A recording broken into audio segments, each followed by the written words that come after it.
this is real interesting. If you had a chart, this is a control chart. What page is control charts on? Okay.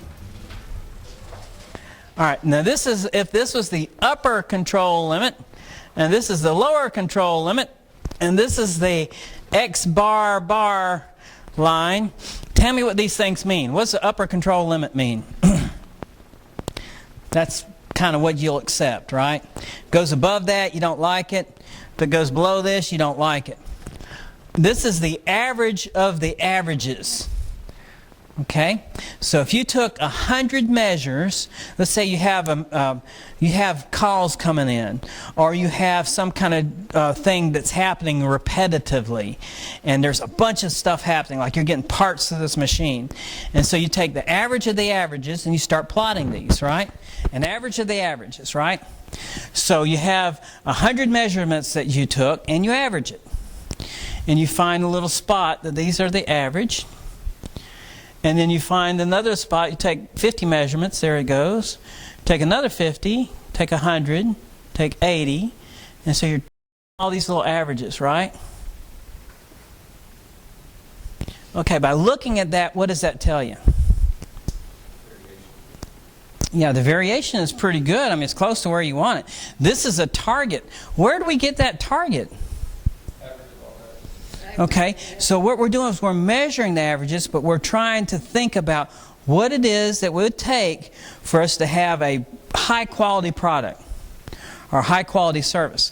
Let's pretend like this is what we scientifically figured out, that if we had a process that looked something like that, okay, so this is something we figured out, right? And we said, okay, if the average is right here, then that's pretty good, and this may be 6 sigma. You know, we don't want to have any defects, and if it comes out there, that's defects. Now, what if how does this differ for that? Okay, this is what we decided we needed to have high quality. This is what we measured we're actually getting. So 2 different measures. This we did because our customer requires this of us, maybe, and they gave us this standard, and this is what we measured. So according to that, what do you think we're doing? How do you think we're doing? We're doing really good. Okay. Now there's more to it than that, because each one of these represents an average, right? So if that average looked like that, then we're pretty sure we're doing pretty good.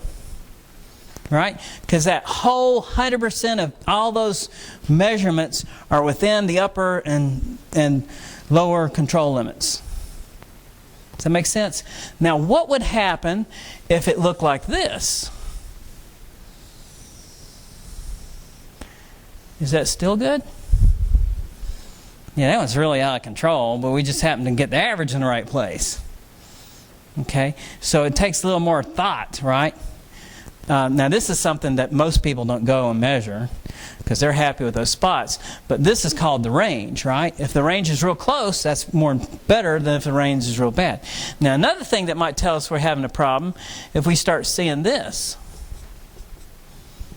Okay, now what is that telling us? Interest rates. What this is telling us is we're trending in a bad way. Okay? And so this could mean that one of our parts is wearing out. Okay, and there's more we can do to that too. But that's basically a control chart. And you can see the value of it because if you compared, let's pretend like this is a different shift. Then that shift is kind of falling asleep on the job. So it's going away. But it could mean all kinds of things. Now, does that give you an answer to, does it give you a solution to a problem? No, what does it give you? Yeah, it gives you a flag. You say, there's a problem starting, and then to find the solution, we got to get a team of people together and say, find out why that machine's giving us bad parts. And we go out to that machine, and we find out that it goes through a process, and that machine has a tool, and that tool's just broken. And so now the tool is wiggling around and it's giving us all kinds of measurements, or the tool is getting duller, and so we need to sharpen it, and it's getting rougher edges on our parts or whatever. But that gives us a place to start. We know that there's a problem, and we may figure it out right about here. And so if we can do that real time, now who's this control chart used for? Who would best make use of this control chart? And it's more than one answer.